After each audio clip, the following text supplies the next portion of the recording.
Hi sir. Hi Subbu. Sir first time interview చేయడం అన్నా నేను ఇది నిన్న నుంచి ప్రిపరేషన్ నర్వస్గా ఉంది. ఇంటర్వ్యూ చేయాలంటే కష్టమే, అది మన జాబ్ కదా ఇప్పుడు అలవాటు. సో ఏం మాట్లాడాలి, మీ దగ్గర అసిస్టెంట్ డైరెక్టర్గా ట్రై చేశా క్లీనింగ్లో. అది మీకు గుర్తుండకపోవచ్చు.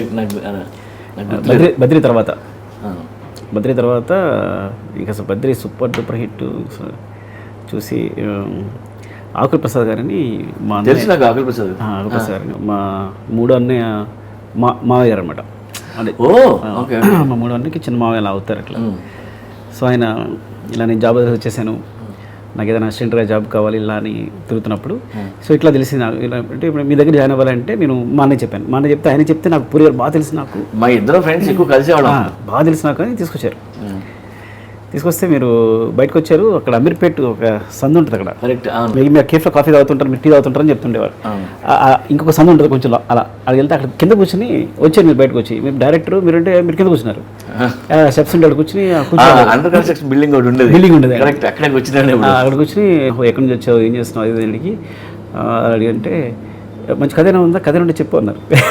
ఎందుకు అడిగారో తెలియదు మామూలుగా ఊరికి. అంటే మేబీ నేను ఎట్లా అంటే ఐ థింక్ ఇండస్ట్రీ పనిచేస్తాను లేదా అని ఉద్దేశం అడిగారు అంతే. సో అలా పరిచయం మీది మొట్టమొదటిసారి. బట్ ఆకుల ప్రసాద్ గారు బాగా తెలిసారు. ఏం చేస్తున్నారండి ఇప్పుడు, ఎక్కడ ఉన్నారైనా? ఇప్పుడు హైదరాబాద్లో ఉన్నారండి. సో ఇట్లా మాట్లాడడం చాలా హ్యాపీగా ఉంది సార్. నాకు కూడా ముఖ్యంగా ఈడిట్ అవి చూసినప్పుడు నేను అసిస్టెంట్ డైరెక్టర్ని. సో ఈడియట్ సినిమా చూడడం అనేది పెద్ద ఎక్స్పీరియన్స్, చాలా మంచి ఎక్స్పీరియన్స్. అంటే ఒక అసిస్టెంట్ డైరెక్టర్గా ఈడియట్ సినిమా చూడడం అంటే అందరూ అప్పుడు ఏడీస్ అందరిలోనూ అదే డిస్కషన్, ఈడియట్. సో అంటే సినిమాలో కొత్త ఫార్ములాస్, కొత్త సీన్స్. ఒక అమ్మాయిని దూకేద్దాం అనుకుంటే దూకేస్తూ అమ్మో నేను లేకపోతే నిలబడుతుందని అనుకొస్తాడు. అలా ఎలా అది అమ్మాయి తను కోసుకుందంటే వీళ్ళు కొడతాడు, ఎందుకు కోసుకున్నావు నువ్వు అని ఎలా చచ్చిపోతానుకుంటున్నావు నేను లేకుండా. అవన్నీ రియల్లీ కొత్త సీన్లు అప్పుడప్పుడు చూడని. ఆ ఫార్ములాస్ ఎప్పుడు లేవండి ఇంతవరకు. మేము సినిమాలో చూడలే. మొట్టమొదటి ఫార్ములాస్ ఇంట్రడ్యూస్ చేశారు. లవ్ సీన్స్, అలాంటి లవ్ సీన్స్ ఎప్పుడు చూడాలి. అలాగే ఒక హీరో బాల్ మీద చెప్పుకోవడం, చంటిగాడు వచ్చాడు పక్కన ఫ్రెండ్స్ చెప్తుంటారు సాధారణంగా. సో హీరో చెప్పడం. So it's like very good experience sir. Actually it's అక్కడి నుంచి యూత్ని లవ్ సీన్స్ని ఒక సెపరేట్ వేలో తీసుకెళ్ళింది మాత్రం ఈడియటే. అంతవరకు లవ్ సీన్స్ వేరు, అక్కడి నుంచి మేమందరం ఆలోచించిన లవ్ సీన్స్ వేరు. డెఫినెట్గా చేంజ్ అనేది ఈడియట్ నుంచి వచ్చిందండి, ముఖ్యంగా లవ్ స్టోరీలో. So thanks for that. అంటే నాకు ఈడియట్ నుంచే మా బెటర్ లైఫ్ లేదంటే ఒక ఐడెంటిటీ రావడం అన్నీ మా యూనిట్ అందరికీ జీవితాలు మారిపోయినాయి ఈడిట్ తర్వాత. ప్రతి సీన్లో ఏదో ఒక ఎలిమెంట్తో ఫిల్ చేస్తారు మీరు. సో అందుకని ఇప్పటికి నేను ప్రతి సీన్ ఏదో ఫిల్ చేయడానికి ట్రై చేస్తాను. నేను ఏ సీన్ వదలను. మీరు ఈడియట్లో ఒక్క సీన్ వదలలేదు. నేను తర్వాత ఈడియట్ చూస్తే ఏంటి ఇన్ని డైలాగులు ఉన్నాయి, ఇన్ని రాశానా నేను. ఫ్రంట్ క్యారెక్టర్లు కానీ లేదంటే నడుస్తున్నప్పుడు కానీ లేదంటే వైట్ షాట్లో కానీ ఫీలింగ్, నువ్వు చెప్పిన ఫీలింగ్ చాలా ఉంటుంది అందులో. రవితేజ గారు రూమ్లో అమ్మాయితో మాట్లాడుతూ బ్యాక్ షాట్ ఉంటుంది, బ్యాక్ షాట్ కూడా డైలాగ్ పడిపోతే థియేటర్ అందరూ క్లాస్ కొట్టారు. తర్వాత చెప్పేది మీరు డైలాగ్ అనేది డబ్బింగ్ వేశారని. సో అట్లాంటి ఎక్కడ వదల అన్ని ఫిలప్స్ ఉంటాయి కంప్లీట్గా. నాకు ఈ ఫిలప్ నేర్చుకున్నది ఎక్కడ తెలిసిన, పెద్ద వంశీ గారి సినిమాలు. లేడీస్ చైల్డ్, ఏప్రిల్ విడుదల, గ్యాప్లు ఉండవు. అవును, ఏదో ఒకటి ఫిల్ అవుతూనే ఉంటుంది. అన్ని డబ్బింగ్లో సగం డైలాగ్ డబ్బింగ్లో వస్తాయని సార్. అప్పుడు కూడా మీరు ఇప్పుడు అంటే మామూలు మీ వర్కింగ్ స్టైల్ చెప్తుంటారు కదా, ఎట్లా అని మా అందరూ జలస్తూ ఉంటుంది. అంటే డైరెక్టర్ ప్రతి వైఫ్ కూడా పూరి గారిలా సినిమా చేయండి అంటారు. ఆయన వైఫ్ ఎంజాయ్ చేస్తూ చేస్తారు, మీరేమో ప్రతిరోజు కష్టపడిపోతూ ఇద్దరు లేకుండా హడావుడిగా ఈ ఫ్యామిలీతో స్పెండ్ చేయకుండా టైం లేదని ఒక రెండు మూడు సంవత్సరాలు సినిమా చేస్తుంటారు. పూరి గారేమో ఒక 3 నెలలు తీసేస్తుంటారని అడుగుతుంటారు. ఐ థింక్ ప్రతి డైరెక్టర్ వైఫ్ అడగకుండా ఉండదు.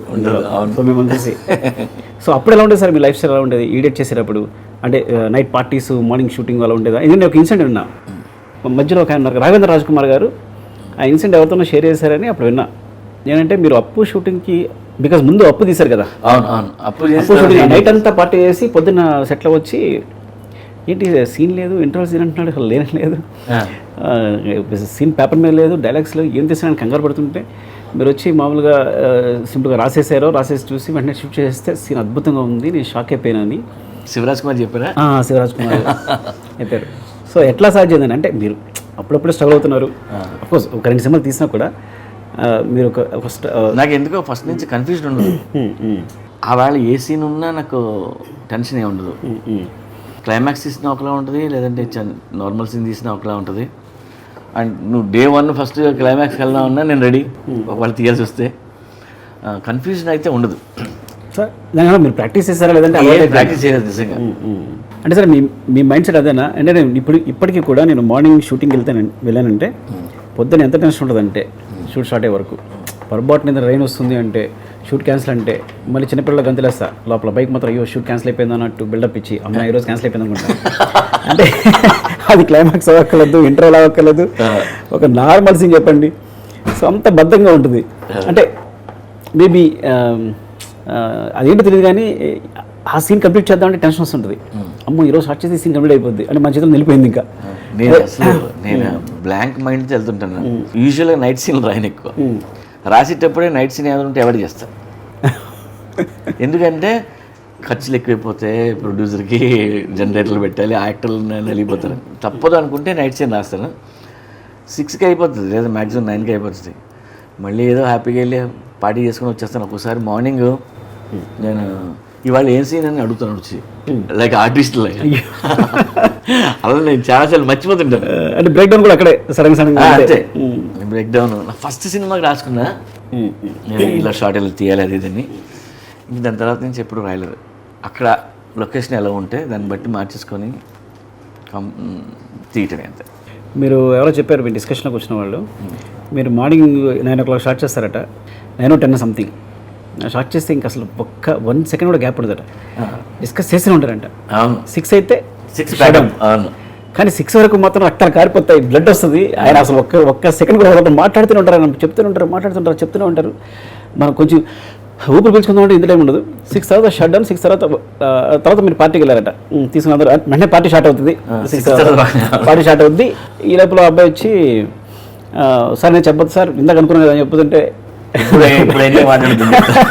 మాట్లాడుకుంటున్నారండి. మార్నింగ్ మీరు 10 o'clock మళ్ళీ అక్కడే ఉంటారు. మార్నింగ్ 10 o'clock మొత్తం మెటీరియల్తో వచ్చారు. అంటే నిన్న డౌట్స్ ఉన్నాయో మొత్తం మెటీరియల్తో మీరు వచ్చేస్తారంట. అంటే ఎప్పుడు రాస్తారంటే మీరు మార్నింగ్ రాసేసుకుంటారా ఎట్లా? అంటే ఏమో back of the mind run అవుతుంది. బట్ 9 to 6 స్క్రిప్ట్ వర్క్ మాత్రం 9 to 6 ఏదో స్కూల్లో జరుగుతుంది. బట్ 9 to 6 మాత్రం అసలు బీచ్లోనే ఉంటాం, కథలు. ఒకసారి భోజనానికి కూడా వెళ్ళను. అంతే కంపార్ట్మెంట్ ఎలా వచ్చేసారంటే ఎలా అంటే ఏదైనా చిన్నప్పటి నుంచి మైండ్ సెట్ ఎట్లా ఉందో ప్రాక్టీస్ చేశారు, బికాస్ అలా డివైడ్ చేశాడు ఇంతవరకు వర్క్ ఇది అని. లేదు మీరు back of the mind party చేసినా కూడా మీకు back of the mind run ఉంటాయి. డెఫినెట్గా రన్ అవుతుంది, అది రన్ అవుతుంటుంది. ఏదైనా మాట్లాడుతున్నా ఏ పని చేస్తున్నా బ్యాక్ ఆఫ్ ది మైండ్ ఏదో రన్ అవుతుంటుంది. బట్ డిస్కషన్ మాత్రం నెక్స్ట్ డేనే చేస్తాం కాబట్టి అప్పుడు చెప్తా ఉంటాం. సో అది ఉంటుంది డెఫినెట్. ఇప్పుడు అందరూ పూరి గారితో టైం స్పెండ్ చేయడం అంటే అది చాలా ప్రీషియస్, చాలా అంటే భలే ఉంటుంది అంటారు. కానీ మీరేమో సర్కాస్టిక్గా మాట్లాడరు, మీ దగ్గర సర్కజం లేదు, మీరు చాలా నిజాయితీగా మాట్లాడుతూ ఉంటుంది. ఏం మాట్లాడినా అంటే ఎలా ఎంటర్టైన్ అవుతున్నారు జనాలని. అంటే నా ఉద్దేశం ఏంటంటే ఆ సర్కాజం అంతా బ్రెయిన్లో ఉంటుందేమో, లేకపోతే మైండ్ కథ గురించి జరుగుతుంటుందేమో మేబీ. ఏమో సర్కాజం ఎప్పుడైనా ఉంటే సీన్లోనే ఉంటుంది, ఎక్కువ సీన్లో ఉంటుంది లేదా మీ మ్యూజిక్స్లో ఉంటుంది. అదే సార్ ఇప్పుడు ఇదివరకు చెప్పారు మీరు, నేను ఆర్కే గారి ఇంటర్వ్యూలో ఎవరు చూసా. సో 1 week రాస్తాను, వచ్చేస్తాను, అందరికి ఎక్స్ప్లెయిన్ చేస్తాను, మళ్ళీ 1 week వెళ్ళిపోయి డైలాగ్స్ రాసుకుంటాను. మీరు Pokiri blog super duper hit blog buster. నేను అప్పుడు గమనిస్తే నేను అప్పుడే మీతో షేర్ చేసుకున్నాను. సార్ పోకిరికి అనుకోకుండా మీకు ఎందుకో తెలియదు కానీ మీరు సినిమా తిన్న తర్వాత సినిమా టక్కన తీసుకుని వెళ్ళిపోతున్నారు. పోకిరికి మాత్రం కొంత స్పేస్ టైం దొరికింది, నిజంగా దొరికింది. సో దొరికినప్పుడు ఏమవుతుందంటే మీరు రాయకపోయినా బ్రెయిన్లో ఏదో రన్ అవుతుంటుంది, బెటర్ అవుతుంది. నాకు చాలాసార్లు 2 వారాలు కథలు రాయొద్దు, ఇంకో వారం ఇంకొక 2 వారాలు ఎక్స్ట్రా రాయండి, మీరు మంచి బెటర్ సినిమా తీస్తాం. సినిమాకి ముందు మీకు ఫోన్ చేసి మాట చెప్తుంటాను సార్, ఒక 3 days ఎక్స్ట్రా రాయండి. 3 days కాదు, ఇప్పుడు నేను ఫాలో అవుతున్నా సార్. రియలీ నేను టైం తీసుకొని ఫాస్ట్గా హడావుడి అవి చేయాల్సిన అవసరం. చాలా సినిమాలు చేసాం, ఇప్పుడు మాత్రం టైం తీసుకొని కావాలంటే 10 narrationలు ఇచ్చి అందరికీ సూపర్ ఇన్పుట్ తీసుకొని చదివాను. ఎందుకంటే మీ పెన్ అలా వెళ్ళిపోద్దు, 1 week వెళ్ళిపోయి పెన్ను రాసి నిజంగా మీరు కనుక రాయడం అయితే చాలా ఫాస్ట్గా వస్తారు. పెన్ను మీరు నిజంగా కొంత టైం స్పెండ్ చేస్తే ఇంకా నాకు అదే అనిపించింది అన్నమాట, లైబ్రరీకి అద్భుతం జరగకపోతుంది. ఇది బ్లాక్ బస్టర్ ముందే చెప్పేస్తున్నా, ఎందుకు తెలుసా మీకు టైం దొరికింది, వచ్చింది జరుగుతూ ఉంటుంది. నిజమే, ఆ పాండమిక్ లో డెఫినెట్గా బెటర్ అవుతుంది. సో ఆ టైం దొరికింది. మీరు కాదు నేను చెప్పగలను, ఈ cinema super duper hit. Thank you అబ్బాయి. అండ్ 1000 crores ఇది తక్కువ చెప్పానా? ఇది 1000 crores పక్కా ఒక 5-6 కోట్లు తక్కువ చెప్పుంటాను. సార్ యాక్చువల్ లైగర్ అనే ఐడియా ఎలా స్టార్ట్ అయింది అసలు, అంటే దాని మూలం ఏంటి ఎట్లా? ఐ థింక్ 10 ఏళ్ళ క్రితం బన్నీ తను ఏదో ఒక హాలీవుడ్ డైరెక్టర్ గురించి మాట్లాడుతూ ఆ డైరెక్టర్ ఏం చేసినా హీరోకి ఏదో డిజాబిలిటీ పెడుతుంటాడు, ఏదో అంగవైకల్యం, ఏదో ప్రాబ్లమో మైండ్లోనో ఏదో ఉంటుంది, అలాంటి క్యారెక్టర్ మీరు రాయొచ్చు కదా అని బన్నీ అడిగాడు ఫస్ట్. ఓకే అండి, సూపర్ సూపర్. ఇస్తే సరే గుడ్డోడు చెవిటోడు ఇవన్నీ బాగోవు అని నత్తి అని నాకు వచ్చింది. నత్తితో అంటే బన్నీ అన్నాడు నత్తి బాగుంటుంది నత్తి అన్నాడు. సో అలా స్టార్ట్ అయింది అది. ఓ స్టార్ట్ అయ్యి అప్పుడు సో ఈ ఐడియా వచ్చింది బన్నీ వల్ల. అది ఇద్దరు అమ్మాయిలతో అండి ఆ టైంలో. అవునా, సూపర్ అయితే సార్. అంటే ఐడియా ఓకే సార్, అంటే కథ ఎట్లా అని నా ఉద్దేశం. కథ అంటే నాకు అప్పుడు చిన్న మార్షల్ ఆర్ట్ ఫీల్ ఉన్న స్టోరీ చేయాలని మైండ్లో ఉండేది అప్పుడు. సో ఈ నత్తినే పెట్టుకొని అలాంటి డిజైన్ చేద్దామని MMA మిక్స్ మార్షల్ ఆర్ట్స్ బ్యాక్డ్రాప్లో ఓకే అండి, ఓకే స్టోరీ రెడీ చేయడం జరిగింది. అంటే సార్ మామూలుగా మీ మూవీస్ అన్నింటిలో బ్రోకెన్ ఫ్యామిలీస్ అను, అంటే హీరో ఆర్ఫన్ ఇవన్నీ ఉంటాయి, ఆర్ఫను లేకపోతే క్రియాలిటీ, పోలీస్ మెయిన్ పోలీస్ డిపార్ట్మెంట్. అంటే ఇప్పుడు నా స్టూడెంట్స్ డిస్కస్ చేసినప్పుడు ఎవరు అన్నారనమాట, అంటే చాలామంది పూరి గారికి చాలా డార్క్ సైడ్ చైల్డ్హుడ్ ఉంటుంది, డార్క్ చైల్డ్హుడ్, ఇలాంటి వాళ్ళే ఇలాంటి కథలు రాస్తారు, సొసైటీ పట్టిన ఫ్రస్ట్రేషన్ ఉంటుంది, యాంగర్ ఉంటుంది అని చెప్పారు. ఎంతవరకు నిజం సార్ అది? నాకు డార్క్ చైల్డ్హుడ్ ఏం లేదు. అమ్మ నాన్న చక్కగా పెంచారు, తల్లి తండ్రి బాగుండి వాళ్ళ సంరక్షణలో హ్యాపీగా ఉన్న పిల్లలు కంటే ఫాదర్ మదర్ చచ్చిపోయిన వాళ్ళు చాలా సఫర్ అవుతారు. ఆ పిల్లలు మన పిల్లల కంటే కొంచెం స్ట్రాంగ్ ఉంటారు. ఆర్ బ్రోకెన్ ఫ్యామిలీలో ఆ పిల్లలు ఇంకా స్ట్రాంగ్ ఉంటారు. లేదు అమ్మా నాన్న ఇద్దరు కానీ పోయారనుకోండి, అంటే స్ట్రెంగ్త్ కానీ సర్వైవల్ స్కిల్ కానీ మన పిల్లల్లో అయితే డెఫినెట్గా ఉండదు. నేను అలాంటి పెయిన్ చూసి పెరిగిన వాళ్ళు ద మోర్ స్ట్రాంగర్ అని నేను ఫీల్ అవుతాను. అందుకనే నా హీరోలు ఎప్పుడు ఐదర్ ఆర్ఫన్స్ ఇలాంటి బ్రోకెన్ ఫ్యామిలీస్ నుంచో రాయడానికి కారణం ఏంటంటే వాళ్ళు నేను చాలా స్ట్రాంగ్ అని ఫీల్ అవుతుంటాను. చాలాసార్లు అనిపిస్తే ఏంటంటే ఒక ఆర్ఫన్ అనుకోండి, ఇంకో ఆర్ఫన్ బాగా తెలుస్తుంది పక్కన పెడితే, అన్నీ ఉన్నవాడికి వాడిని చూస్తే నాకు అన్నీ ఉన్నాయి వాడికి లేవని ఇంకా ఎక్కువ ఫీల్ అవుతాడేమో. అంటే రైటర్గా మీరు మీకు అన్నీ ఉండి పక్కకు లేనప్పుడు ఇంకా ఎక్కువ బాధపడతారేమో. మేబీ అలాంటి ఇన్స్పిరేషన్. అలా ఇప్పుడు మన అమ్మ నాన్న బాగా చూసుకుంటారు, కానీ ఎవరికో అమ్మ నాన్న లేరు, సో వాడు ఆర్ఫను. సో మనకు ఉన్నది వాళ్ళకి లేనిది కంపారిజన్లోనూ వాడి పెయిన్ ఎక్కువ తెలుస్తేమో ఒక రైటర్గా తెలుస్తుంది. వాడు మెంటల్గా మనకంటే ఎక్కువ స్ట్రాంగ్ ఉంటాడు. వాడు ఎందుకు అంత స్ట్రాంగ్ ఉన్నాడు అంటే వాడు బ్యాక్డ్రాప్. మనం పిల్లలకి వేటాడి పెడుతుంటాం తప్ప ఎప్పుడు పిల్లలకి వేట నేర్పం. అవునవును, మనం అందరూ చేసి హ్యాపీ సంపాదిస్తుంటాం, పిల్లలకి ఇస్తారు, వాళ్ళు తిని పడుకుంటారు. వాళ్ళు బయటికి వెళ్ళి ఎలా బతకాలో తెలీదు, వీళ్ళకి తెలుసు. అందుకని నాకు వాళ్ళు వేటాడుకోవాలి తినాలంటే. ఎక్కడ చూసినా ఏ డైరెక్టర్లో అనాలిసిస్ ఉంటుంది. మీ మ్యూజిక్స్ కానీ పూరి మ్యూజిక్స్ ఉందనుకోండి, అందులో చాలా స్ట్రాంగ్గా మీ ఒపీనియన్ని ఎక్స్ప్రెస్ చేయడం కానీ మీ అనాలిసిస్ కానీ, అంటే ఒక మాస్ ఒక డైరెక్టరు మనమేమి ప్యారలల్ హిస్టరిక్ సినిమా తీయకుండా ఒక మాస్ కమర్షియల్ సినిమా, పోకిరి అనే కమర్షియల్ సినిమానే హిందీలో కూడా మొట్టమొదటి కమర్షియల్ సినిమా స్టార్ట్ అయింది ఫ్రాంక్గా చెప్పాలంటే. అంటే ఒక కమర్షియలైజాన్ని హిందీ తీసుకెళ్ళింది, వాళ్ళకి అర్థమైంది ఈ కమర్షియల్ అంటే మళ్ళీ ఒకసారి గుర్తు చేసినట్టు అయింది. సో అట్లా సినిమాలు తీసేవాళ్ళు, మీ ఇంత అనాలిసిస్ ఉంది మీకు, ఇంత విశ్లేషణతో ఎలా రాగలుగుతారు అట్లాంటి కథలని?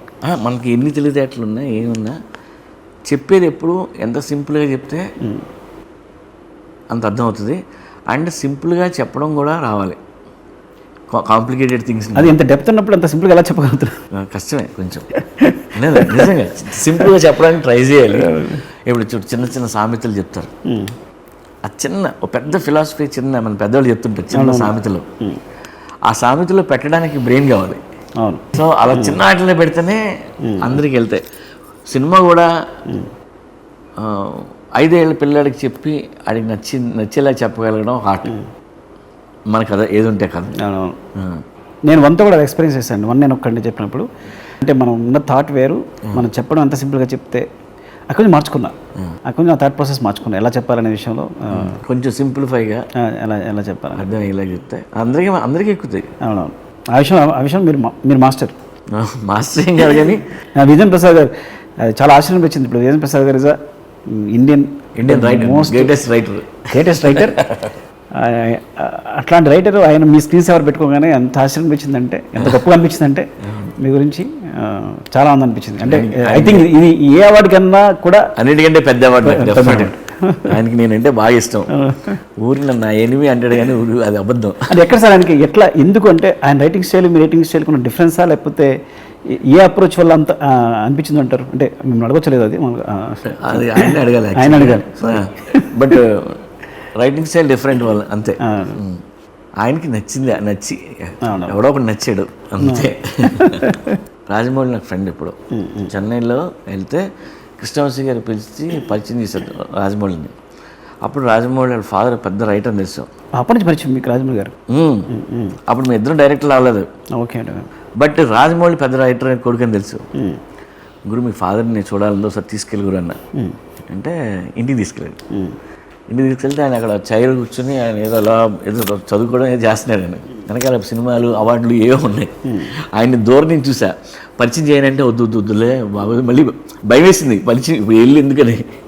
ఫస్ట్ నేను ఆయన అలా చూశాను నేను. సార్ అందుకన్నా గొప్ప విషయం అంటే మళ్ళీ ఈడేటి దగ్గర వస్తున్నాను నేను. ఎందుకంటే ఆ సినిమా మమ్మల్ని బాగా ఇన్ఫ్లుయెన్స్ చేసింది, ముఖ్యంగా నన్ను బాగా ఇన్ఫ్లుయెన్స్ చేసింది. అంటే క్యారెక్టరేషన్తో సినిమా చేయడం అనేది అక్కడి నుంచే స్టార్ట్ అయింది. అంటే అంతకుముందు స్టార్ట్ అయి ఉండొచ్చు, కానీ మా జనరేషన్కి ఓ క్యారెక్టర్తో మొత్తం సినిమా తీసేయచ్చు అనే ఇన్స్పిరేషన్ మాత్రం డెఫినెట్గా మీరే స్టార్ట్ చేశారు. We followed. అందులో ప్రకాష్ రాజ్ క్యారెక్టర్ సార్ ఇప్పటికీ నాకు ఆశ్చర్యం ఏంటంటే ఒక మంచోడు, ఒక మంచి పోలీస్ ఆఫీసరు, నిజాయితీ గారి పోలీస్ ఆఫీసరు, ఒక మందు షాపు క్లోజ్ చేసి ఏం చేస్తాడు, ఎప్పుడో చేసిన కానిస్టేబుల్ పలకరిస్తాడు, ఎలా ఉన్నారు సార్ అంటే నిజంగానే మంచోడు. అలాంటి ఒక విషయంలో కలిగితే బ్యాడ్ అయిపోతాడు. అసలు ఎలా కన్విన్స్ చేశారనేది నాకు తెలిసి ఇంతవరకు నేను చూసిన సినిమాలో కానీ ఇప్పుడు అది హిందీ అవ్వచ్చు, తెలుగు అవ్వచ్చు, ఇంతవరకు అలాంటి క్యారెక్టర్ నాకు అనిపించలా. ఒక మంచోడిని ఓపెన్ చేసి వాడిని విలన్ చేయడం అనేది ఇంతవరకు జరగల. అది మీకు బాగా మెచ్యూరిటీ వచ్చినప్పుడు చేశారా కూడా కాదు, మీరు వెరీ బిగినింగ్ ఆఫ్ ది కెరియర్లో చేశాను రాశారు. సో ఆ కన్విషన్ ఎట్లా కుదిరిందో ఇంకా అర్థం కాదు నాకు. అది నిజంగా నాకు అర్థం కాదు. కానీ యాక్చువల్ క్యారెక్టర్ మంచి క్యారెక్టర్, బ్యాడ్ క్యారెక్టర్ కాదు. వీడు ఆర్గెంట్గా ఉండి వాడు కమిషనర్ అయినా సరే వాడు ఇష్టం మాట్లాడి వాడిని చంపేద్దామని అనుకుంటే వాడు సేమ్ డిపార్ట్మెంట్ వాడు కొడుకు, వాడికి తాట తీయాలని చేతుల్లో లేకుండా ఎవడో రౌడీలు హైర్ చేసి కొట్టిస్తాడండి. హెల్ప్లెస్ అంటే తను కూడా హెల్ప్లెస్ ఫీల్ అవుతాడు. హీరో కూడా అంటాడు మీ అమ్మాయి వెంటబడ్డాను కొడితే ఓకే, అందుకు కొట్టాను చెప్పు ఓకే, వేరే గంజా కోసం కొట్టద్దు, నేను ఐజాక్ సప్లై చేశాను కొట్టదు అంటాడు. అది ఈవెన్ బద్రీ సినిమా చూడు, ఫస్ట్ సినిమా బద్రీ, ప్రకాష్ రాజ్ విలన్లా కనిపిస్తాడు కానీ విలన్ కాదు, వాడు మంచోడు. అమ్మాయి గర్ల్ ఫ్రెండ్ యాక్చువల్లీ మీరు ఆలోచించండి, వాడు ప్రొటెక్టివ్ బ్రదరు, చెల్లి అంటే చాలా ఇష్టం, ఎవడికో మంచోడికి ఇచ్చేద్దాం అని అనుకుంటుంటాడు. వీడు వేరే అఫైర్ పెట్టుకొని వాడు వీళ్ళు చెల్లికి వెళ్తాడు. ప్రకాష్ రాజ్ కరెక్ట్ ఉంటుంది అందులో కూడా. రెండు సినిమాలు కూడా కత్తి మీద సాంబినే, వెరీ ఎడ్జీ మూవీస్. రెండింటిని కన్విన్స్ చేయడం కూడా చాలా కష్టం. మధ్యలో కూడా అది ఫస్ట్ టైం మామూలుగా ఇద్దరు అమ్మాయిలతో ఒకేసారి ప్రేమ ఉండడం అనేది, అరే అది సరయు రా అని అంటాడు, ఇది అమ్మాయి తినము అమ్మాయి గురించి చెప్తాడు. సో ఇద్దరి మధ్య అసలు చాలా బ్యూటిఫుల్ అండి. రెండు కాదు కూడా చాలా కొత్తవి అవి నిజంగా రెండు చాలా కొత్తవి అండి. అంటే ఇప్పుడు మళ్ళీ చూస్తే అంటే ఇంకొకసారి చూడాలి మళ్ళీ, అంటే హౌ యూ కన్విన్స్ అనేది ఎట్లా ఆడియన్స్ ఎలా కన్విన్స్ అయ్యారు అసలు ఇద్దరు మంచోళ్ళని తీసుకొచ్చి. అంటే ప్రకాష్ గారు ఇంకా బాగా ఇన్ఫ్లుయెన్స్ ఎందుకు ఉండిపోయిందంటే నాకు, అంటే నిజంగా కూడా లైఫ్లో కనుక ఎంత మంచి ఉండే సరే ఏదో ఒక విషయంలో కలిగితే బ్యాడ్ అయిపోతాడు వాడికి కావాల్సిన విషయంలో. వాడి కూతురు అంటే ప్రాణం అని ఎవడ యూజ్లెస్ ఫెలో పోక్రియాలో వచ్చి గెలుగుతుంటే ఎలా ఉంటుంది, కొంత కోపం వస్తుంది. సరే ఇలా మాట్లాడడం గురించి కాబట్టి అడుగుతున్నాం మిమ్మల్ని. ఇప్పుడు మాకంటే ఇప్పుడు ఒక ఆర్టిస్ట్ రాలేదనుకోండి, పానిక్ అయిపోయి ఇప్పుడు ఏం చేయాలి అర్థం కాదు. ఇంకా పానిక్ అవ్వడం కన్నా ముందు ఇందాక చెప్పినట్టు క్యాన్సిల్ అయితే బాగుండు అనుకుంటా. సో ఇలా ఉంటుంది.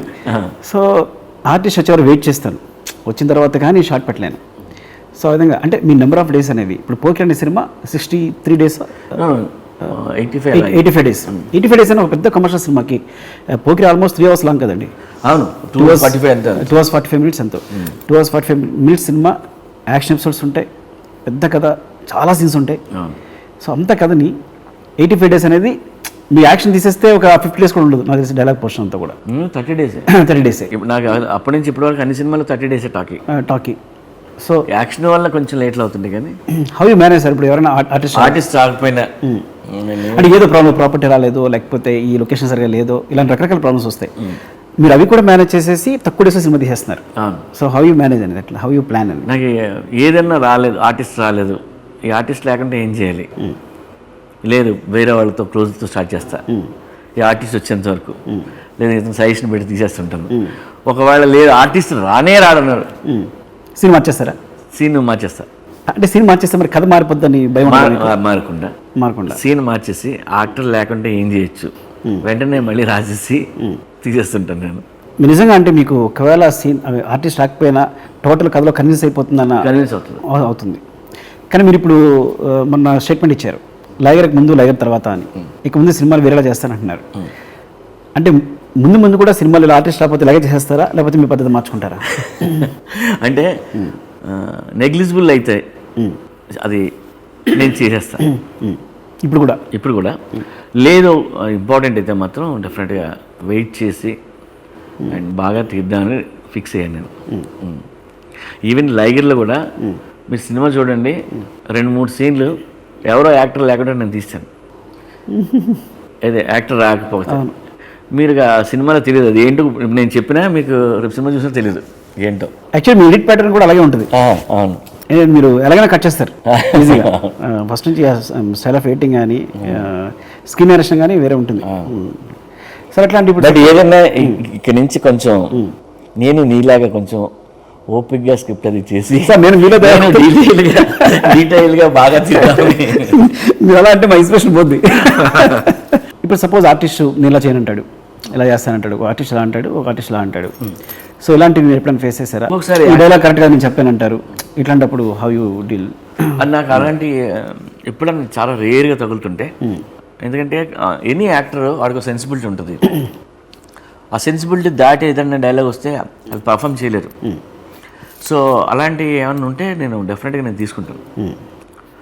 ఒకవేళ ఈ మాటలు అనడం వల్ల తనకి ఏమైనా ఇబ్బంది అయిపోయారు, ఆ మాట మార్చడం ఇలాంటివన్నీ నేను తీసుకుంటాను డెఫినెట్గా. అలాగే ఎనీ యాక్టర్ ఏదైనా బెటర్మెంట్ ఏదైనా చెప్తే డెఫినెట్గా ఇన్కార్పొరేట్ చేస్తారు మీరు. నాట్ ఓన్లీ యాక్టర్ అయినా అసిస్టెంట్ డైరెక్టర్ ఎవరు చెప్పినా మనకంటే ఆడు బెటర్ చెప్పినప్పుడు తీసుకుంటే తప్పే ఉంది. అది సినిమాకి హెల్ప్ అవుతుంది తప్ప ఏదైనా క్రియేటివిటీ కదా. అంతే. అంటే ఒక డైరెక్టర్కి మందు అంటే ఆల్కహాల్ సిగరెట్ ఎంతవరకు అవసరం అంటారు? అంటే హౌ యూ మేనేజ్? అవసరమే లేవు, బట్ చిన్నప్పుడు తిరిగిన ఎడవ తిరిగిన వాళ్ళు అంతేనంటారా? అంతే. అంటే బయట ఉన్న కంపల్సరీ తాగాలంటారు అట్లా ఏం లేదు. అంటే మీరు తాగిన తర్వాత చిన్నప్పుడే సిగరెట్లు కాల్చడం అలవాటైంది మా ఊళ్ళో. కానీ ప్రతి క్రియేటివ్ వర్క్లోనూ ఏదో ఒక దానికి బేస్ అయ్యి ఏదో ఒక అలవాటు ఏదో చేసి డెఫినెట్. యూజువల్గా క్రియేటివ్ ఏదైనా రాసి క్రియేటివ్ పీపుల్ ఎవరికైనా నాట్ ఓన్లీ రైటింగ్ ఎవడైనా బాడీ స్వీట్స్ కార్బోహైడ్రేట్స్ ఎక్కువ కోరుతుంది. కొంతమంది నికోటిన్ క్రేవింగ్ ఉంటుంది, అయితే స్మోక్ చేస్తారు, తాగుతారు. ఈ రెండు లేకపోతే తింటారు ఎక్కువ. అంటే కంటిన్యూస్ ఒకటి బాడీ క్రేవింగ్స్ ఉంటాయి డెఫినెట్లీ. దానివల్ల కొన్ని అలవాట్లు అయితే ఉంటాయి. అంటే థింకింగ్ ప్రాసెస్ని కంటిన్యూ చేయడానికి ఎక్స్టెండ్ చేయడం కోసం గ్లూకోజ్ షుగర్ తీసుకోవడం కోసం. నేను సిగరెట్ ఎక్కువ కాలుస్తాను. నికోటిన్ ప్రోటీన్ షుగర్ మారుతుందని ఎప్పుడు విన్నా. నికోటిన్ నిజం అండి? ఏమో ఒకసారి చదవాలి మళ్ళీ. నికోటిన్ బాడీలో ప్రోటీన్స్ని గ్లూకోజ్గా చేంజ్ చేస్తాను ఏదో ఉంది. ఎప్పుడో చదివాను. అది మీకేం ఇష్టం? వర్క్ చేసినప్పుడు ఏమనిపిస్తుంది, ఏం తినాలనిపిస్తుంది? నేను స్వీట్స్ ఎక్కువ తింటాను సార్. సార్ మీరు బిగినింగ్లో మీ గర్ల్ ఫ్రెండ్స్ అందరికీ ఇంగ్లీష్ నావల్స్ ఇచ్చి చదవమని, బట్ అంటే మీరు చదివి అంత టైం అంటే ఇప్పుడు ఒకేసారి ఒక నవల్ చదవాలనుకుంటే రోజు పడుద్ది. కానీ మీ గర్ల్ ఫ్రెండ్స్ అందరూ నవల్స్ ఇచ్చి వాళ్ళని చదవమని, సో ఊరికే ఈ నవల సారాంశం ఏంటి, ఈ నవల సారాంశం ఏంటి అని అడిగేవారని ఏదో టాక్ ఉంది, విన్నాను నేను. నిజమా అది? అంత పుస్తకాలు చదివే అమ్మాయిలు ఎవరు ఇది రాంగ్ అయితే రాదు. నేషనల్ ఎవరు చెప్పాడు ఇట్లా చెప్పారు ఇలా. నేనే బిగినింగ్లో చదివేవాడిని హెరాల్డ్ రాబిన్స్ అవిని, బట్ అవి చదవడానికి నాకు చాలా టైం పట్టేది. అదే టైం పట్టేదనే మీరు వేరే వాళ్ళు ఇంగ్లీష్ మీడియం కాదు, అవే చదివేవాడిని. జేమ్స్ హార్డీ చేజు ఏవేవో చదివేవాడిని. అది తప్ప అమ్మాయిలు ఎవరు ఇవ్వలేదు నేను ఎప్పుడు. కాకపోతే నాకు ఏదైనా నచ్చిన బుక్ ఉంటే అమ్మాయిలు కంపల్సరీగా చదవాలి అనే బుక్ ఉంటే అవి నేను ఎప్పుడు 10 కాపీలు పెట్టుకుంటాను. మనసిస్తారు. అమ్మాయిలు ఎవరైనా వచ్చి పుస్తకం చదివే అలవాటు ఉందా అమ్మని అడుగుతా, ఉంది అంటే మాత్రం బుక్ ఇస్తా. అలా ఇస్తుంటా కొన్ని, అంతే తప్ప స్టోరీలు కాదు. సార్ క్యారెక్టర్స్ యాటిట్యూడ్ అది ఈడియట్టా, పోకిరినా, ఏక్ నిరంజన, లేకపోతే ఏ సినిమా అయినా, ఈవెన్ హీరోస్ కూడా పర్ఫార్మెన్స్ సంబంధించి మొట్టమొదటి పూరి గారి సినిమాకి వెళ్తే వాళ్ళ పర్ఫార్మెన్స్ చేంజ్ అయిపోతుంది అని అప్పట్లో ఏ హీరో వచ్చినా వాళ్ళ టైమింగ్ సెట్ అయింది అని. అంతవరకు హీరోలు చేసిన సినిమాల్లో టైమింగ్ వేరేలా ఉండేది, మీ సినిమా దగ్గర నుంచి వాళ్ళ టైమింగ్ వేరే. ఇప్పుడు టాప్ హీరోస్ అందరూ బట్ టైమింగ్ కూడా మీ సినిమా దగ్గర వాళ్ళ టైమింగ్ మారిపోయింది. అంటే ఐ థింక్ చెప్పొచ్చు, ఎలా చెప్పొచ్చు అంటే ఈవెన్ మహేష్ గారి టైమింగ్ కానీ, ప్రభాస్ టైమింగ్ కానీ, వాళ్ళందరూ డైలాగ్ ఓరియంటేషన్ కానీ అక్కడ నుంచి వేరేలా చేంజ్ అయిపోయింది. సో అంటే నేను ఏంటంటే ఎక్కడి నుంచి మీకు ఇన్స్పిరేషన్ అంటే ప్రతి క్యారెక్టర్ అంత బలుపు ఉంటుంది, యాటిట్యూడ్ ఉంటుంది, వాళ్ళు మాట్లాడే తీరు వేరేలా ఉంటుంది, ఇదంతా ఎక్కడి నుంచి వచ్చింది అని. బట్ నాకు స్ట్రాంగ్ క్యారెక్టరైజేషన్ రాయటం ఇష్టం. వాడు చాలా కాన్ఫిడెంట్గా మాట్లాడడం అండ్ వాడికి కన్ఫ్యూజన్ ఉండకూడదు నా హీరోకి. అండ్ వాడు కొన్ని నమ్ముతాడు, ఆ నమ్మిన దానికోసం నిలబడతాడు. అసలు క్యారెక్టర్లు స్ట్రాంగ్గా రాయాలి, ఇంత స్ట్రాంగ్గా ఉండాలని నాకు బాగా పడిపోయిన సినిమా మణిరత్నం గారి నాయకుడు, వీరనాయుడు వేషం. ఓకే, అప్పటి నుంచి అప్పటికి నేను ఇంకా డైరెక్టర్ అవుదాను అనుకోలేదు, కానీ రాస్తే మాత్రం మంచి స్ట్రాంగ్ రాయాలి అన్నది అప్పటి నుంచి. ఈ క్వాలిటీస్ వల్ల వాళ్ళు స్ట్రాంగ్గా ఉంటారు, వాళ్ళు కాన్ఫిడెంట్గా మాట్లాడడం. కానీ దీనివల్ల వాళ్ళకు ఫిలాసఫీ ఉంటుంది, ఆ ఫిలాసఫీ లేదంటే వాడు కొత్తగా మాట్లాడతాడు, అవి నచ్చుతాయి. నచ్చి ఒక కొత్త బాడీ లాంగ్వేజ్ కానీ అన్నీ. అందుకనే వాళ్ళు అంతకు ముందు చేసిన దానికి దీనికి కొంచెం తేడాలు వస్తుంటాయి. యాక్చువల్గా బాడీ లాంగ్వేజ్ అనేది బద్రీలో ఇది కళ్యాణ్ గారిది, అది ఇప్పటికీ కళ్యాణ్ గారు అంటే ఇదే ఉంటుంది. అలాగే ఎవరు కొడితే మైండ్ బ్లాక్ అవుద్దు అని మహేష్ గారు. సో ఐ థింక్ అంటే యాక్చువల్గా మేనరిజం అవ్వచ్చు, నిజంగా అది కనుక ఇప్పుడు ఉంటే ఇప్పుడు ఎంత ట్రెండ్ అయిపోయిండేవంటే అవన్నీ సోషల్ మీడియా, ఇప్పుడు ఇంత సోషల్ మీడియా ఈ రోజులో ఉంటే కనుక పోకిలో డైలాగ్ కానీ, ఆయన మేనరిజం కానీ, బద్రీలో కళ్యాణ్ గారి మేనరిజం కానీ ఇవి సెన్సేషనల్ అయిపోయిండేవి. So specially thanks for definitely పుష్పాలో క్యారెక్టర్ యాటిట్యూడ్కి మీరే inspiration. Thank you so much for that. మీరు ఇచ్చిన గిఫ్ట్ మాకు అది. ఇందులోంచి ఒక క్వశ్చన్ వస్తుంది. ఇప్పుడు మీ ప్రతి క్యారెక్టర్కి బలుపు ఉంటుంది, యాటిట్యూడ్ ఉంటుంది, అంటే ఎలా చెప్పినా సరే అది వేరేలా ఉంటుంది. ఇట్లాంటప్పుడు ఒక క్యారెక్టర్కి నత్తి పెట్టి సో ఎట్లా మీరు అది మెయింటైన్ చేస్తారు? నత్తి అనేది కొంచెం రిస్కే. ఎందుకంటే ఇంతకుముందు నేను హీరోలు రాసినట్టు ఇంత పెద్ద డైలాగులు రాసేయాలని భారీగా ఫ్లూయెంట్గా చెప్పించేస్తే ఆ నత్తి అనేది పోతుంది. నత్తి అనేది దానివల్ల చిన్న కాళ్ళు చేతులు కట్టేసినట్టే నాకు, ఈవెన్ విజయ్ కూడా.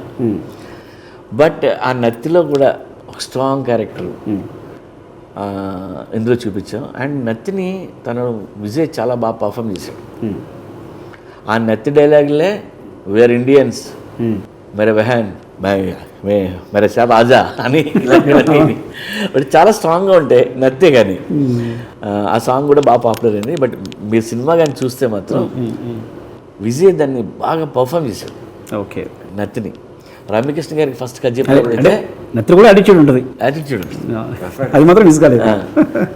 రమ్యకృష్ణ గారికి కథ చెప్పినప్పుడు ఆవిడ ఈ కథ అంతా ఓకే కానీ విజయ్ నత్తి ఎలా చేస్తాడో చూస్తాను నేను అని ఫస్ట్ డే షార్ట్ తీస్తుంటే ఆవిడ కెమెరా వరకు నించొని అది కానీ చేస్తే సినిమా చాలా బాగా వస్తుంది. ఆవిడ ఆ షార్ట్ తీయగానే ఆవిడే క్లాప్స్ కొట్టింది ఆవిడ. యాక్చువల్గా బాక్సింగ్లో మైక్ టైసన్ గురించి అంటే ఒకసారి ఒక అభిమానం మీరు చెప్పారు ఒక ఇంటర్వ్యూలో, అమితాబ్ బచ్చన్ సినిమాలు ఫ్లాప్ అవడం మొదలెట్టిన దగ్గర నుంచి సినిమా చూడడం మానేశానని చెప్పారు. అలాగే మైక్ టైసన్ బిగినింగ్లో రోజు పేపర్లో పడుతుంటుంది కదా, మైక్ టైసన్ పడుతుంటే అతను ఏ వ్యక్తి గురించి మనం ఒకసారి ఫిక్స్ అయ్యి ఉంటే కంటిన్యూస్గా విన్సే ఉండాలనుకుంటాం, ఓడిపోవడం ఇష్టం ఉండదు. సో ఆ విధంగా తన కెరీర్ అట్లా పడిపోవడం, తర్వాత తను అంటే అఫ్కోర్స్ ఏజ్ కూడా ఉంటుంది, ఏజ్ ఇవన్నీ అంటే is I think Muhammad Ali, Mike Tyson ఇట్లా కొంతమంది ఏమంటారు ఫీల్డ్ ఇలా కొంతమంది పేర్లే మనకు గుర్తుంటాయి. సో అంటే నర్సీపట్నంలో ఒక అబ్బాయి ఎక్కడో లాస్ ఏంజల్స్లో ఉన్న మైక్ టైసన్ అసలు కనెక్షన్ ఎలా అనిపిస్తుంది మీ జర్నీ? అన్బిలీవబుల్, నాకే నమ్మలేను. నేను ముందు కథ రాసినప్పుడు ఈ క్యారెక్టర్ మైక్ టైసన్ లాంటి క్యారెక్టర్ ఉండాలి, అంటే లాంటి మైక్ టైసన్ లాంటి లెజెండ్ మనకు కావాలి అని ఇలా లాంటి మీద డిస్కషన్లు అవుతున్నాయి. సరే ఒకరోజు అసలు లాంటి ఏంటి మనిషి బతికన్నాడు కదా, ఒకసారి ట్రై చేద్దాం అన్న ఆలోచన వచ్చి సో చార్మికి చెప్తే నేను ఎట్టగానే పడతా అని చెప్పి మొత్తం మీద టచ్లోకి వెళ్ళింది. టచ్లోకి వెళ్ళి అది పెద్ద ప్రాసెస్, 1 year పట్టింది మైక్ టైసన్ ఒప్పించడానికి. ఫైనల్గా మైక్ టైసన్ మేము అందరం దిగి షూటింగ్కి అది వచ్చి మాతో కూర్చున్న ఒక గంట వరకు మా మీద నమ్మకం లేదు, అంటే మైక్ టైసన్ వచ్చాడా చేస్తున్నాడా అని. ఈవెన్ అక్కడ అమెరికన్ క్రూ కూడా షాక్ తిన్నారు మైక్ టైసన్ వచ్చాడని చెప్తే. ఇట్స్ వండర్ఫుల్ ఎక్స్పీరియన్స్ ఆయనతో. అండ్ మనకి మైక్ టైసన్ ఎలా తెలుసు, చాలా వైల్డ్ బ్రూటల్ అని తెలుసు కదా. ఇప్పుడు తను he became like a saint. నవ్వుతూ సరదాగా ఉంటాడు. మార్నింగ్ 7:30 కూడా షార్ట్కి వచ్చేసాడు ఆయన ఎవ్రీడే. వాల్మీకి అనమాట. వాల్మీకి. ఎలా ఉంది సార్ ఎక్స్పీరియన్స్ అంతా, వర్కింగ్ ఎక్స్పీరియన్స్ అంటే? Very good experience. అండ్ వాడి వైఫ్ చెప్పింది, చార్మికి చెప్పింది, నా హస్బెండ్ ఏమో ఫైటర్, వాడు యాక్టర్ కాదు, మీరు ఎక్కువ ఎక్స్పెక్ట్ చేయొద్దు కానీ అతను వచ్చి ఇలా తీసాడు. చాలా చేశాడు, చాలా సరదా చేశాడు. తీసుకొస్తారా ఇండియాకి? యాక్చువల్గా ఫస్ట్ ఆయన వస్తాడు. ఇప్పుడు ఇంత రిలీజ్ పెట్టుకొని ఇన్ని టెన్షన్లు మనం పెట్టుకొని మైక్ టైసన్ కానీ తీసుకొస్తే పెద్ద ప్రోటోకాల్ చాలా మనం అన్ని పనులు మానేసి మైక్ మీద కాన్సన్ట్రేట్ చేయాలి. ఆయన కానీ వచ్చి తీసి పంపించేంత వరకు. థర్డ్ వీక్ తీసుకురండి, అది బెటర్ వీక్స్ అయిపోయిన తర్వాత. లేదంటే లాస్ వేగస్ వెళ్ళి ఆయనకు ఒక షో చేద్దాం, అక్కడ తెలుగు వాళ్ళు పిలుద్దామని, అది కూడా ఉన్నది ఐడియా. మీ సినిమాలో ఇంకొకటి కూడా మీరు స్టార్ట్ చేస్తారంటే ఏరా పోరా అని హీరోని పిలవడం కానీ, ఏంటి హీరో కొంచెం ఏమే అంటాం కానీ, అంటే కొన్ని వర్డ్స్ అనేవి అంటే బూతులు మాట్లాడడం. మెయిన్ లీడ్ క్యారెక్టర్స్ బూత్ అంటే బూతులు కాదు, చిన్న బూత్ టైప్ కొంచెం మనం జనరల్గా మాట్లాడుకునేవి. అప్పట్లాగా సినిమాలు పెట్టడం భయపడేవాళ్ళం. సో మీరు మాత్రం డైరెక్ట్గా మాట్లాడి మొదలెట్టేశారు. అంటే లైవ్లో కూడా సారా క్రాస్ బ్రీడ్, వాట్ లగా దెంగే, సో ఇలాంటి వర్డ్స్ పెట్టారు. అంటే నెగిటివ్గా అనిపిస్తుంది, అది కొంచెం వినడానికి నీట్గా ఉంది. నెగిటివ్ ఏం కాదు. యాక్చువల్గా లైగర్ అన్నది పేరు ఒక లైన్కి ఒక టైగర్కి పుట్టాడు, అందుకనే లైగర్ అయింది. డెఫినెట్గా అది మనం తయారు చేసిన క్రాస్ బ్రీడ్. అది దానికి ఊరికనే క్రాస్ బ్రీడ్ అని పెడితే బాగోదు. సాలా అంటే నా కొడుకు అమ్మ ఆడి క్రాస్ బ్రీడ్ అని చిన్న మాసి టచ్ ఉంటుంది. సో అది నచ్చింది అందరికీ. బట్ ఈవెన్ వాట్ లాగాదే అంటారు. వాట్ లాగాదే అంటే బూత్ అనుకుంటారు. ఇప్పుడు మరాఠీ వర్డ్ వాట్ అనేది ఒత్తి ఉంటాయి, చూసి దీపాలు ఉంటాయి కదా మన ఇంట్లో, దీపం ఒత్తి ఉంటుంది కదా, ఒత్తి దీపం ఉంటుంది. మనం ఒత్తి అంటాం, వాళ్ళు వట్ అంటారు. ఓకే అండి, ఓకే. దాన్ని ముట్టిస్తాం, వట్ లగ్గాయి అంటారు. అంటే వాట్ లగాదేంటే అమ్మ తగలడిద్దామని. సో అది తప్ప అదేమి బూత్ వర్డ్ ఏం కాదు యాక్చువల్లీ. సరే, నా క్వశ్చన్ నన్ను అడగడం అయిపోయింది. నువ్వంటే నాకు ఎందుకు ఇష్టం చెప్తాను. నేను విన్నాను, ట్యూషన్లో చెప్పుకునే టైంలో ట్యూషన్లో వదిలేసి కాలేజ్లో లెక్చరర్కి వెళ్ళిపోయి, అది పీక్లో ఉన్నప్పుడు మళ్ళీ దాన్ని వదిలేసి రైటర్కి వెళ్ళిపోయి, రైటింగ్ పీక్లో ఉన్నప్పుడు దాన్ని వదిలేసి డైరెక్టర్ అయిపోయి, ఇవన్నీ చేశారని విన్నాను. అది నాకు బాగా నచ్చింది. ఎందుకంటే యూజువల్గా అందరూ ఒక కంఫర్ట్ జోన్లో ఉంటారు. ఇక్కడ బాగుంది అనుకుంటే హ్యాపీగా మనం ఇలా జీవితాన్ని గడిపేయచ్చు అనుకుంటారు. బట్ ప్రతి స్టేజ్లో కంఫర్ట్ ఎక్కడ ఉంటే దాన్ని వదిలేసి ఇంకొక దగ్గరికి వెళ్ళటం, అక్కడ కంఫర్ట్గా ఉండి అన్నీ హ్యాపీగా జరుగుతుంది, దాన్ని వదిలేసి ఇంకో దగ్గరికి వెళ్ళటం, అది నాకు బాగా నచ్చింది. అందుకనే నీ లైఫ్లో ఎంత గ్రోత్, ఎంత పెద్ద డైరెక్టర్ అవటం. Thank you sir. అండ్ మీరు కూడా మ్యూజిక్స్ చెప్పారు కదా. నేను చెప్పాను. అండ్ నాకు పుష్ప చూసినాక తెగ నచ్చింది. పుష్ప డైలాగ్ రైటింగ్ కానీ క్యారెక్టర్ కానీ. నాకు తెలిసి బన్నీ కెరీర్లో బెస్ట్ పర్ఫార్మెన్స్ బన్నీది. థ్యాంక్స్. ఎన్నాళ్ళు పట్టింది పుష్ప స్టోరీ రాయడానికి? సార్ కదలడానికి తక్కువ టైం పట్టింది, కానీ ఈ స్లాంగ్ డెవలప్మెంటు, సో సీన్ని ఎలాబరేట్ చేసి రాసుకోవడానికి దానికి ఎక్కువ టైం తీసుకుందండి. అంటే స్క్రీన్ ప్లే త్వరగా సెట్ అయిపోయిందండి. ఈ రీసెర్చ్ అంతా అయిపోయిన తర్వాత ఒక్కసారిగా అనుకుని ఇందులో నుంచి ఏమేమి పిక్ చేసుకోవచ్చు, బికాజ్ కమర్షియల్ కాబట్టి మెటీరియల్ చెప్పలేము. సో బ్యాక్డ్రాప్ ఉంచుతూనే ఒక కథ చెప్పాలి అని ఈజీగా స్క్రీన్ ప్లే అయిపోయిందండి. కానీ ప్రతి సీన్ డెవలప్ చేయడానికి టైం పట్టిందండి. ప్రతి సీన్ డెవలప్ చేయడానికి టైం పట్టింది. నాకైతే సినిమా చూసినాక ఆ డైలాగ్ వచ్చి మాడ్యులేషన్ అంటే మైండ్లో తిరుగుతూ అవే. అండ్ ద బెస్ట్ థింగ్ నాకు పుష్ప క్లైమాక్స్. అసలు ఇద్దరు కూర్చోబెట్టి మాట్లాడే ఐడియాలో వచ్చింది. సో యాక్చువల్గా ఇది ఒకే పార్ట్ అండి, ఒకే సినిమా. ఫస్ట్ హాఫ్ అయ్యేసరికి లెంగ్త్ 3 hours వచ్చింది. సో 3 hours వచ్చేసరికి అమ్మో 3 hours వచ్చింది, ఏదైనా చాప్ చేద్దామంటే ఫీల్ అంతా పోద్ది. సో దీనికి ఏదైనా ఇంటర్వెల్ ఉంటే బెటర్ అని చెప్పి ఆ మంగళం సిరికి వార్నింగ్ ఇచ్చేది ఇంటర్వెల్ చేశానండి. ఐడియా వచ్చింది అక్కడ ఇంటర్వెల్ చేద్దాం దాన్ని అని. మళ్ళీ అక్కడ ఫైట్ సరిపోదేమో అని హీరో వెనక్కి తిరిగి వచ్చి, ఆల్రెడీ హీరో వెళ్ళిపోయాడు యాక్చువల్గా ఒరిజినల్ దాంట్లో, కానీ హీరో మళ్ళీ వెనక్కి వచ్చి వార్నింగ్ ఇవ్వడం, సో అట్లా పెట్టుకుని రిలీజ్ చేశాను. అలా చేసినప్పుడు ఏంటంటే ఈ ఇంటర్వెల్ క్లైమాక్స్ అయిపోయింది. ఇంటర్వెల్ క్లైమాక్స్ అయిపోయిందండి. సో ఇంకోటి ఏంటంటే ఫహద్ పర్ఫార్మెన్స్ కానీ తన ఆహారం కానీ చూస్తేనంటే మోర్ ఎక్కువ ఇద్దరి మధ్య ఓవరాల్గా ఉంటేనే కూర్చుని మాట్లాడుకున్న అంటే పర్ఫార్మెన్స్తోనే వాడు ఇద్దరు మంచి ఆర్టిస్టులు. ఒక పక్క నుంచి ఇది బెటర్, వాళ్ళ పర్ఫార్మెన్స్ కొట్టుకుంటే బెటర్ అని మీరు లైక్ దట్. ఆ డెసిషన్ మంచి డెసిషన్. మీరు చెప్పారు ఇంటర్వ్యూలో, నా అసిస్టెంట్స్ పంపించారు అది నాకు వస్తున్న వరుసగా నాకు మీరు చెప్పారని. నేను విజయ్ దేవరకొండ, ఐ థింక్ అర్జున్ రెడ్డి తర్వాత అందరూ చాలా ఇన్స్పైర్ అయ్యాం. ఐ థింక్ సూపర్, చాలా బాగా పర్ఫామ్ చేశాడు, మంచి ఆర్టిస్ట్ దొరికాడని చెప్పి. సో ఎలా ఉంది మీ వర్కింగ్ ఎక్స్పీరియన్స్ ఎట్లా ఉంది విజయ్? నాకు విజయ్ బాగా ఎందుకు ఇష్టం అంటే జెన్యూన్ యాక్టర్. లాస్ట్ డికేడ్గా నేను స్క్రీన్ మీద ఎంత జెన్యూన్గా యాక్ట్ చేసే యాక్టర్ నేను చూడలే. నేను అది ఫీల్ అయింది. అండ్ తను బయట కూడా అంత జెన్యూన్గా ఉంటాడు, ఫేక్నెస్ ఎక్కడ ఉండదు. అండ్ అతను ఫీల్ అయినా ఏడ్చినా అన్నీ నాకు అదొక కొత్త ఫీలింగ్ వచ్చింది నాకు. అది నేను సినిమాలో చాలా ఎంజాయ్ చేశాను. నేను తన క్యారెక్టర్ చేయడం కానీ ఎప్పుడు క్యారెక్టర్లోనే ఉంటాడు తప్ప ఆ లిమిట్ దాటి అటు వెళ్ళడు ఇటు వెళ్ళడు. రేపు నువ్వు ప్లాన్ చేస్తున్నావు విజయ్తో, నేను ఇవాళ చెప్పే మాటలు నీకు అర్థం అవుతాయి. తనతో వర్క్ చేసినాక నువ్వు ఎంత ఎంజాయ్ చేస్తావు చెప్పు. అన్నారు, నేను నిన్న కలిసిన వెంటనే అన్నారు మీరు నువ్వు చేస్తున్నావు కదా డెఫినెట్గా మంచి ఎక్స్పీరియన్స్ ఉంటుంది విజయ్తో. నువ్వు అవును, చాలా నువ్వు చాలా బ్రైట్ ఫ్యూచర్ అనుకున్నాడు. Super sir. ఆ ఫస్ట్ సినిమా ఒక హిందీ సినిమా రిలీజ్ అవ్వలేదు, రెడ్ కార్పెట్ వేసి పిలుస్తున్నారు అన్ని నార్త్లో.